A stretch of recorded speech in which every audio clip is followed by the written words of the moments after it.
What is up, everybody? Welcome back to another edition of the Sheehan Show here on Sherdog.com, and today I will be looking ahead to the big UFC Fight Night card coming up next Saturday night in the Nationwide Arena in Columbus, Ohio. So we're back on the road here for the UFC after the fantastic London card last week. I don't think this will be as special, and I don't think that'll shock anyone to say that, but the Ohio fans, we've seen them before when Stipe went there and when others, and I'm not sure this card, I haven't actually looked through where the people are from, but I'm sure there's a couple of local guys on this here, and the crowd will be raucous, and it feels like everywhere where we see MMA these days, where there is cards in person, with people in person, it's mad. I know myself, I've been at 2 Bellator cards here in Ireland, and people are, they're just mad to get out of the house, to be honest, because it's been a long time, even where places with restrictions that aren't as harsh as, say, here in Ireland or in other places, have been, still the big arenas, have been closed, and they haven't even, concerts and the likes of the UFC and WWE and stuff haven't been traveling around as much, so we're kind of just getting back to that now with regularity anyway, and the people are mad to get out and are going to make these cards better. So I feel like for the next while we're going to have a lot of joy in these cards. It's going to be fun to watch these cards because the crowd are going to make it that way. So it's great to be able to see it. Now, as I said again, I don't think it'll be anywhere near the London card or even the Irish Bellator cards, but still there's a really, really good lineup of fighters here from top to bottom, and I'm going to pick out 4 or 5 fights I want to talk about here, and I know the lads will have a longer preview this week. But even if you look at the opening few fights on the card, there's a lot of talent on those cards and a lot of experienced guys as well. Even if you look there at one of the undercards, Alexey Kiriziev is 13-0 now in his career. He was in the Dana White Contender Series. He's beat Husimar Palhares over in Fight Nights Global, and this is his UFC debut, obviously, after being on the Dana White Contender Series, and he has... he's a guy that people, I think, definitely need to be looking out for. He's fighting Denis Tuilian, with 9 finishes in these 13 fights, definitely named to be looking out for, and I'm sure the lads will break down that even more. But the likes of David Dvorak versus Mateus Nicolau, Bruno Souza against Luis Saldana, who was in a very fun fight. The last day, there's a few fights as well that are kind of, I think Tucker Lutz is still looking for a fight, and there was someone else as well I saw on the broadcast here the other night. Hopefully, maybe by the time this is released or later in the week, there'll even be more fights announced. I know Chris Gutierrez versus Dana Badrigal, that'll be a good battle as well. I feel like 2 tough guys there, those are some of the kind of the undercard fights that I won't concentrate as much on today, that are, there's a bit to all of them. The first fight I want to talk about here is Marc Diakiese versus Viacheslav Borshchev, and everyone probably know Borshchev by now. The Slava Claus who beat Christian Duncan, who I think is a really, really good fighter. I think he's back in Cage Warriors now. He beat him in the Dana White Contender Series, and Dana White Contender Series here to Tuesday, like 1 a.m. Irish time. So I'm not concentrating or watching that maybe as much as the folks in America. It might be an easier watch for you over there, but I did tune in to watch Christian Duncan because he has been a very, very good staple of this scene for a long time. And the second that fight was over and Borshchev did what he did to him, I was immediately a Borshchev fan, because you don't beat Christian Duncan the way he did and beat him in that fashion without being a very, very good fighter. Then he came in to the UFC and did a similar sort of thing to Dakota Bush, finished him with the body shot. So this guy is a real talent and a real good fighter in that 155 pound division. He's definitely someone to keep an eye on, and I know people probably know him from his last fight, and should continue to know him. Very good wrestling, but hits very, very, very hard as well. And there's another guy on the card like that later on, which I'll be getting to me the main fight of this fight card, but we will get to that in a second. So going up against Marc Diakiese, look, I don't know what Marc Diakiese and Jai Herbert have done to the UFC matchmakers, but it feels like the two of them lads just can't catch a break here. Like, Diakiese got into the UFC all the way back now in 2016. And okay, his first few fights, he fought Louis Shagevsky, Frankie Perez, Timo Packlin. But then, since then, the matchups, Drakkar Klose, where Klose kind of discovered the calf kick. That was the start of all the calf kick madness. He won that fight with the calf kick, and the first real fight to me that we saw in the UFC in this modern era where it was dominated with the calf kick. That changed the game. Then he fought Dan Hooker and Nazar Akbarast, bounced back with a couple of good wins against Joseph Duffy and Lando Venata, and his last two were Rafael Fizayev and Rafael Alves. So he's gotten some tough matchups. It was November last year was his last fight. But to me, look, Marc Diakiese is one of these guys, and there's very few I say this about. I was actually talking about Will Curry, who fought in Cage Warriors last week, at a different level now. He's one I kind of say about as well. And Rafael Dos Anjos is always the example of a guy I look at, right? And you see a guy with a great skill set, right? And a very, very good athletic base as well. And if anyone goes and if you Google Will Curry, you'll know what I'm talking about, or anyone who knows Rafael Dos Anjos will know what I'm talking about as well. I always have great hope for those guys that at one stage in their career, something will click and they will go on to the next level. And Marc Diakiese is definitely one of those guys for me. Okay, he's lost 5 of his last 7 fights, but I just still feel like he has so much to offer. And if he could find, I don't know where he's training at the moment. I know he went back to England for a while. He was training an American top team in different places. I'm not sure where he's at the moment. But if he could find the right coach, I think Sanford MMA might be somewhere that'd be really good for Marc Diakiese. Or he just needs something like that. Because anyone, I watched him in Batman before he went to the to UFC. And I was saying this, I wasn't saying that then, but I was saying this after a few losses after that. But at the time, we were talking about him, and everyone sees him, and he had that mad knockout in Batman. I mean, like Kane Musa, and everyone was kind of thinking, he got into the UFC with that. He must be this big striker. But Diakiese's actually nearly a better wrestler than he is a striker. He hits hard, and he can do all like the wild things with his striking as well.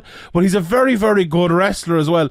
And if he can put those bits and pieces together, he's a dangerous guy. Now, this is a very tough matchup again, even though it is a guy with 7 fights in his career, and it feels a little bit like they're giving him Diakiese to show how good he is, to give him a tough matchup to show how good he is, and that is a tough spot for Diakiese, but it's also a big spot for Diakiese in that he can kind of bounce back here, in that he can make a name for himself yet again by beating a guy with a bit of hype behind him. And I think Borshchev is that. I think he really, really is that. And it's an opportunity for Diakiese in a weird sort of way. I look, after Diakiese's last run, it's hard to say that he is going to turn it around. It's hard to say that something has clicked for him now. I think he might be better off, even if, in the next couple of fights, if he did drop out of the UFC, he's still young enough. Have 4 or 5 fights, 4 or 5 win streak. I said the same about someone like a Tom Breeze, and get back there, or get back maybe to Bellator, or maybe somewhere else. And maybe in the long run, it'd be better for their career. But for now, this could be a turning point, and this Borshchev fight is a massive fight. I think Borshchev, I haven't looked at the odds yet. I think by the time I'm recording this, they're probably not up yet. And I will look at that for the betting show, of course. But I think Borshchev will probably be the favourite. But this is a fight I'm really looking forward to. There was a similar fight last week, Topuria versus Jai Herbert. And we saw what Jai Herbert did in the first round of that. Now, it ended with Topuria getting the knockout, one of the knockouts of the year. In fact, that will be at the end of the year anyway, in the second. I think this could be similar in that Diakiese might actually shock a few people here early in this fight.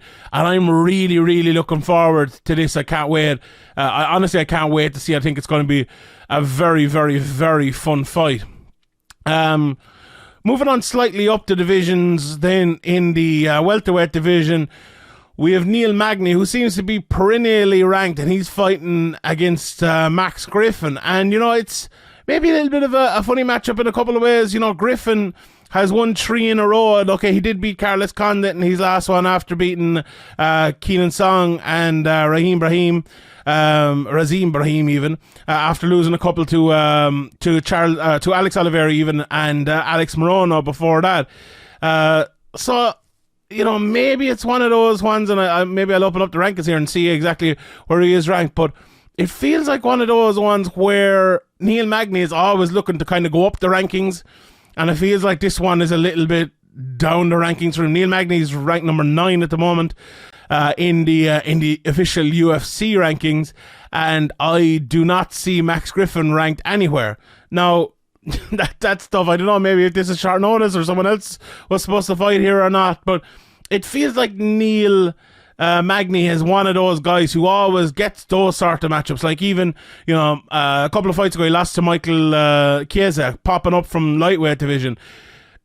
He's fought, Anthony Rocco Martin, Li Zhangliang when he was on his way up, even Jeff Neal in his last one, who was on a bit of a roll at that stage, and it was a good win. Now, he won all of those fights apart from Marc Diakiese, but, even the Craig White fight, or, he feels like he is one of those guys, right, where he's gotten a couple of big fights, the Dos Anjos fight, the Ponzinibbio fight, even Damian Maia back in there, and he's lost all the big ones. A little bit even like you could compare him to Bisping maybe. And it feels like when you are ranked in that division at number 9 and you have Masvidal ahead of you, you have Wonderboy ahead of you, you have Bilal Muhammad ahead of you, Vicente Luque, Leon Edwards, Gilbert Burns, Covington and Sean Brady, who is the up and coming guy, it feels like there isn't much movement for you unless you get a big win. Like, he could do anything in this fight here at the weekend, and it's not going to move him up the rankings. The only way it will move someone up the rankings is if Max Griffin knocks him out, or if he wins that fight in some fashion. Now, I like Max Griffin, and it's no disrespect to Max Griffin. He's 36 years of age now as well, so he needs to be making that move in his career. Magny just a couple of years younger than him. Look, I think Magny will do what Magny tries to do in every fight, and that's push him against the cage after using his length, land an array of shots in terms of an amount of shots, rather than, array is a bad word, but you know what I mean, land 10, 11, 12 shots and keep that pressure on. Griffin, I think, will be looking to avoid that. He'll be looking to make it maybe a slower, more power-based fight if he can, and land those big shots on Neil Magny.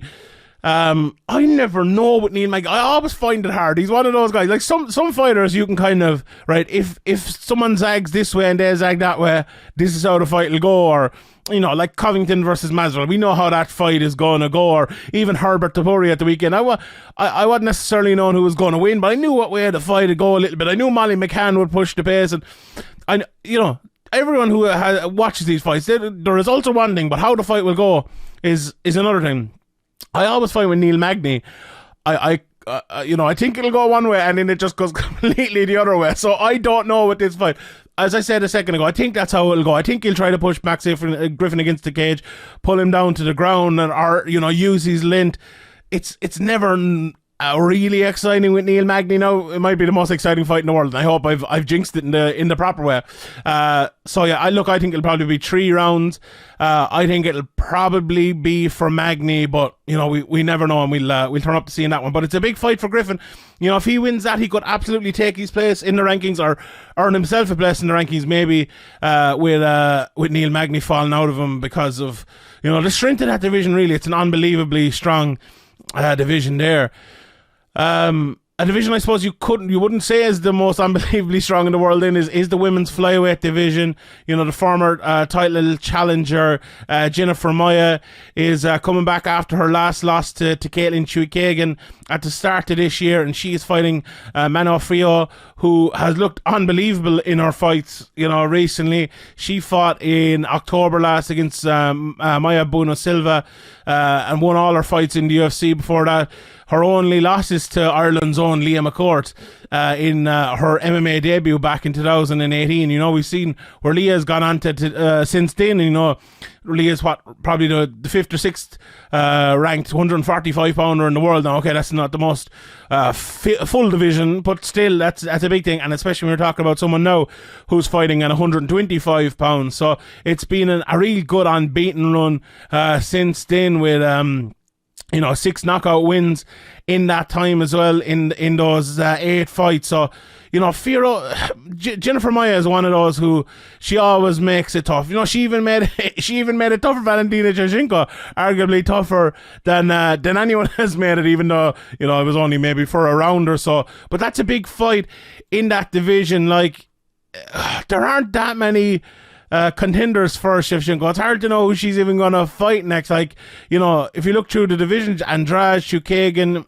Murphy, Maia are the top 4 after Shevchenko. As you know, Maia fighting here this weekend. And I think she is fighting Talia Santos. Has that been announced? And I think that is going to be the next one. So, if you look at Fiorot down at number 13, if she can beat Maia, ranked number 4, she's probably putting herself next in line after Talia Santos to be that challenger for the title. So it's a big, big fight for her. Maybe a little bit early in her career. Okay, she's been around now for... it's only 4 years, so not even 4 years yet. Very early in her career, but a massive fight for her there, and a massive fight in that division. A massive fight in the heavyweight division, Ilir Latifi versus Alexey Oleynik. It feels like from Alexey Oleynik that this could be maybe his curtain call in his career, in his UFC career anyway. Lost his last 3 in a row. Sergey Spivak, Chris Daukaus, who we'll be talking about shortly, and Derek Lewis as well. Okay, he beat Overeem and Maurice Green before that, and lost to Walt Harrison and Overeem before that, but he's coming in here against Latifi, who has a win now in his last fight against Tanner Boser, who, it was a close enough fight, that one a split decision, and one of those fights where, it wasn't exactly the craziest fight in the world, but it was a win for him at heavyweight after losing 3 in a row to Lewis. Ozdemir and Anderson were down in weight, but getting that win at heavyweight, I think, was a big thing for Ilir Latifi, kind of just to bed in there.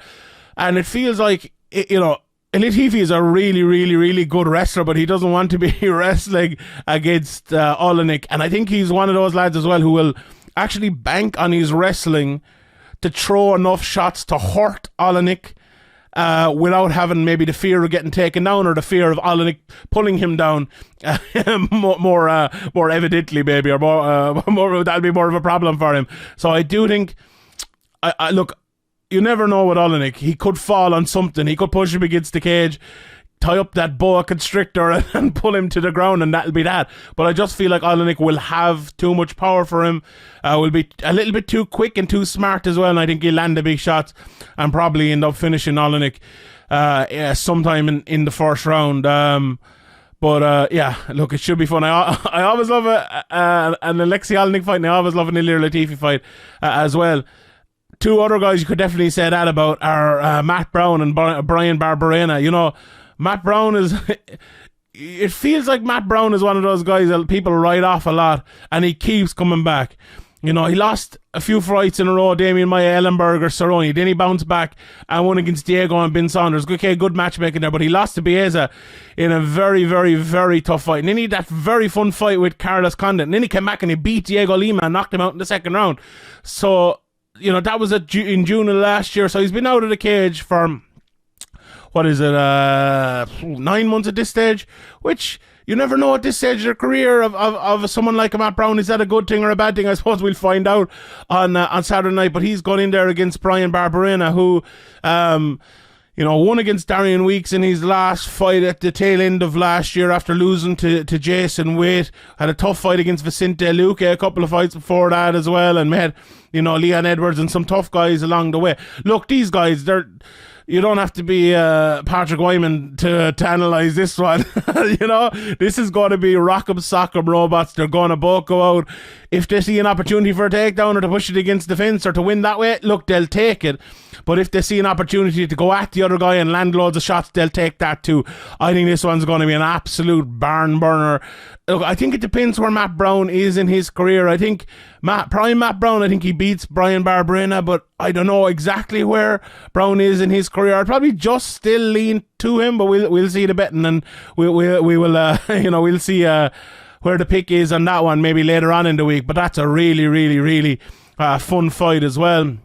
And one in the it's a fight that I don't know if we'll see that much anymore, if you get me. Like, we have Lozon and Cerrone coming up, and we've had Jim Miller, and there's a few fighters like that, but Matt Browns are a dying breed. The old school tough guy fighters who came from not necessarily even being fighters, just to find MMA and to lift themselves out of wherever. Now everyone, it feels like, they were a 12-year-old jiu-jitsu black belt. It feels like everyone finds MMA at a young age their sport, instead of finding, American football or soccer or hurling or whatever it might be. It wasn't that way for the likes of Matt Brown. It wasn't that way for the likes of Lozon and Cerrone or whatever. They fell into this, and it isn't even that. They just kind of became fan favourites over the years from a different era, and I feel like we should enjoy these lads while we still have them. So yeah, looking forward to that one. Another women's flyweight fight. I'm going to leave the men's flyweight fight till the end because I think that should be main event, and I'm going to give that the biggest chat here because I love that fight so much. Joanne Wood versus Alexey Grasso. I love this fight as well. Like, I think Alexey Grasso has improved so much over the years, and the results haven't always gone her way, especially when you go in there and you meet someone like Carla Esparza. But her performance last year, and it's over a year now since she fought against Macy Barber, was fantastic. She beat Ji Young Kim before that as well, and she's a win over Karolina Kowalkiewicz as well. Lost to Tatiana Suarez back in 2018, but I feel like that Macy Barber win kind of set her apart and put her on kind of a new level for a lot of people. Joanne Wood now, she lost to Talia Santos in her last fight. She lost to Lauren Murphy, kind of the perennial number 1 or number 2 contender in that division. After Chukagan. She's a win over Jessica Ai and lost to Jennifer Maia before that. So she's only losing to the title contenders in that division. And that tells you what you need to know maybe about this. I think if Alexey Grasso can win here, she will become that title contender. But this is a must win for Joanne Wood. It just feels like she never met her potential in her career. Like, when she started off in Tough, everyone was talking about how she could be the champion and how she was going to be the next player in that division or the next star maybe in women's MMA, and it's never really clicked for her. She's never got there, and that's very, very unfortunate because it would have been massive for Scottish MMA and UK MMA as well, but it wasn't to be. This fight though, both can fight on the ground. Alexey Grasso has a few takedown stuff, but this I think is going to be primarily a striker matchup, and that's exactly what Joanne Wood wants. Now, I don't think it'll work out well for her. I think Alexey Grasso's boxing has improved so much, and I think she'll win in that. But this is exactly what both women want here in this fight, and they'll play into each other's hands, and I'm really looking forward. I think this is a high level fight. If you look at the rankings, Joanne Wood is number 7, Alexey Grasso is number 11. We spoke about the other fight earlier with Maia and Fiorot as well.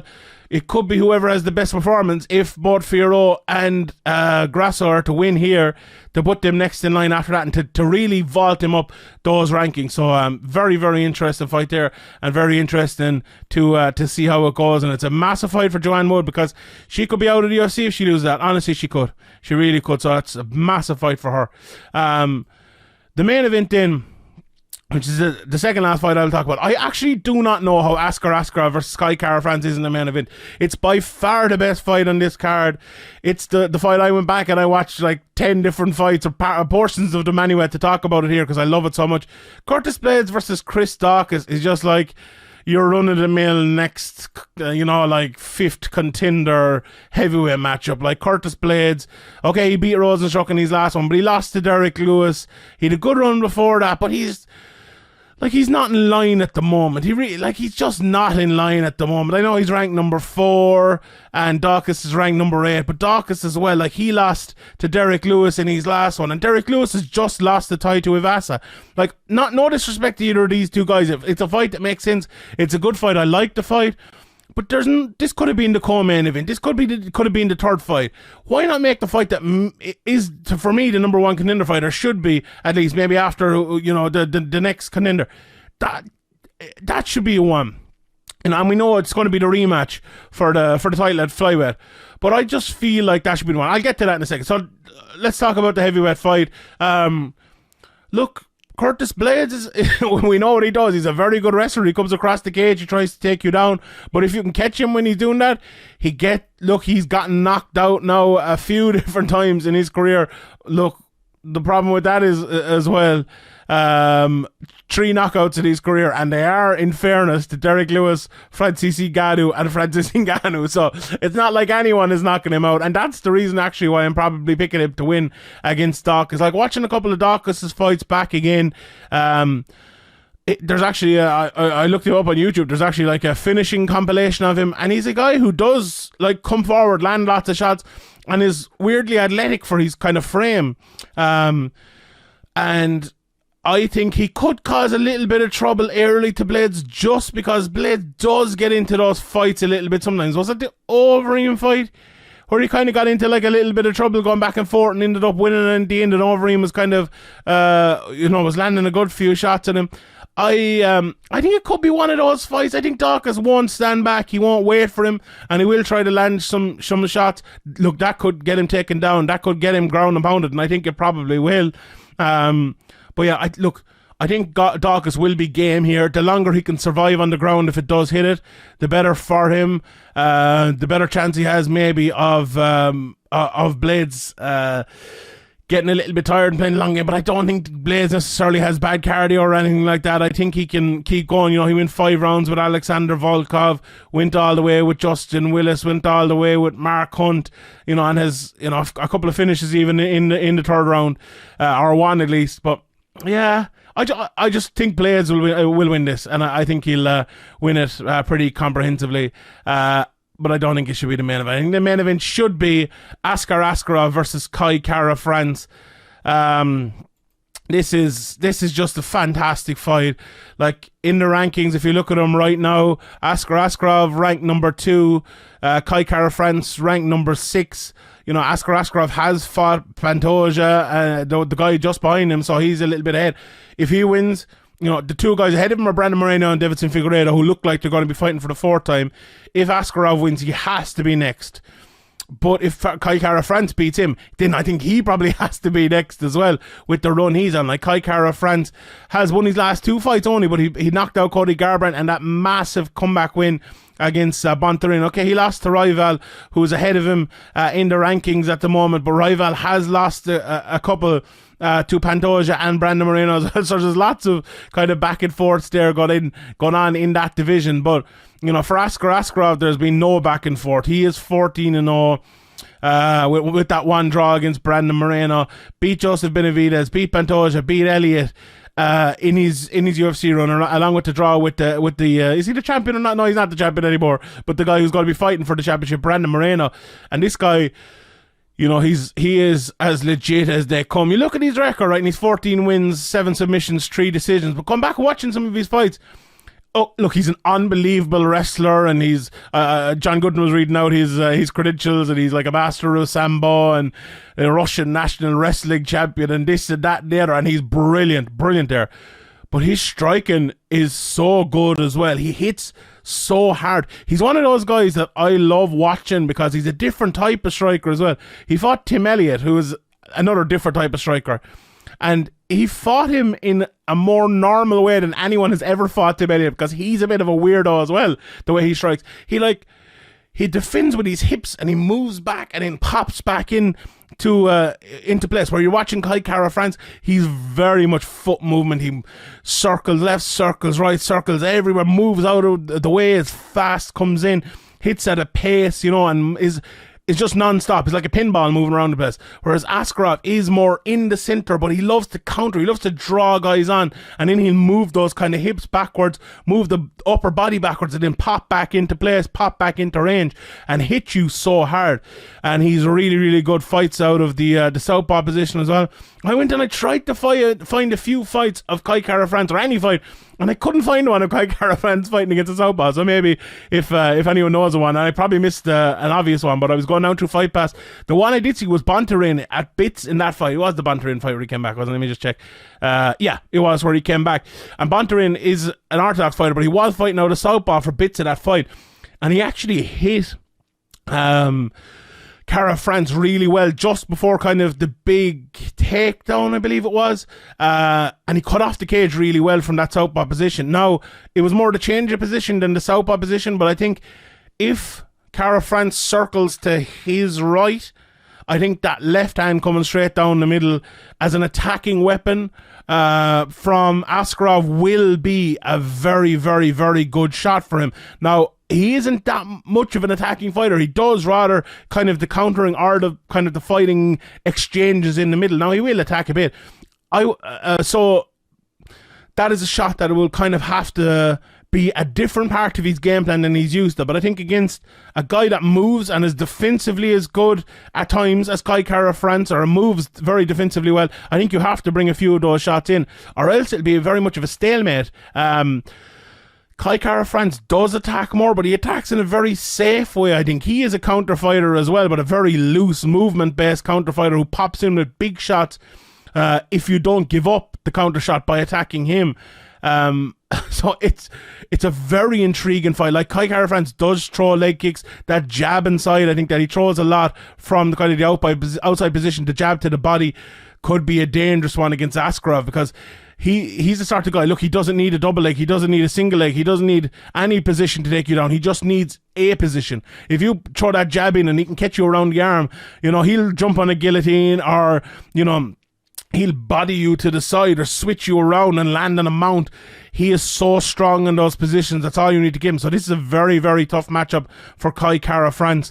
But a tough matchup as well for Askarov, because Kara-France moves really quickly. And the one thing I think Askarov maybe falls down on is that speed, you know, but he works so well around it, and not even around it, he works around fast fighters. Not saying he isn't fast himself, but it's just a great fight. It's a really, really good fight. Look, I haven't really even spoken much about Askarov's wrestling. His ability to take guys down, as I said, from any position, but his top game, we haven't seen that many submissions out of him. Let me just check here. Okay, he has 7 submissions, so I tell a lie. We have seen a few out of him, but he's 4 UFC fights, we haven't seen any submissions. It's been all decisions, so I was writing away. But his top game is very good. His ground and pound is very good as well, and that's the fight to me that sticks out on this card. So yeah, I leave it there. I think I've mentioned every fight, or most of them anyway, so I'm looking forward to Sarah McMahon versus Carol Rose as well. I don't know if I mentioned that one or not, but I'm always a fan of Sarah McMahon. I don't know why. Carol Rose has won a load of fights now in a row, beating Betch Correa in her last fight, whereas Sarah McMahon is, you know, on 3 out of 4 she's lost to Juliana Pena after beating Lena Landsberg in the fight before that. So this is a big fight as well for Sarah McMahon in this one here. So yeah, I think that's almost every fight touched on. If I haven't, anyway, the lads over on our YouTube will have touched on it with a much longer breakdown than this. But I love that Askarov fight against Kara-France. I like the main event. I love the Diakiese Borshchev fight. The Magny fight, Griffin could be anything. Fiorot and Maia means a lot. Joanne Wood versus Alexey Grasso means a lot. And Matt Brown, it's always fun to see him against Bryan Barberena. And Ilir Latifi against Alexey as well. I love this card, honestly. I like. If it was terrible, I'd come here and tell you it was terrible. But this is a fantastic card, and I can't wait to see it. So yeah, I will leave it at that. Check out Sherdog.com all week for your coverage, and all year as well, and all the time. You can follow me over Twitter at ChanshiNBA. Follow Sherdog as well while you're there. I will leave it at that, everybody. Thank you very much for watching. Click subscribe. Click the up button. My name is Sheehan for Sherdog.com, and I'll see you all next time.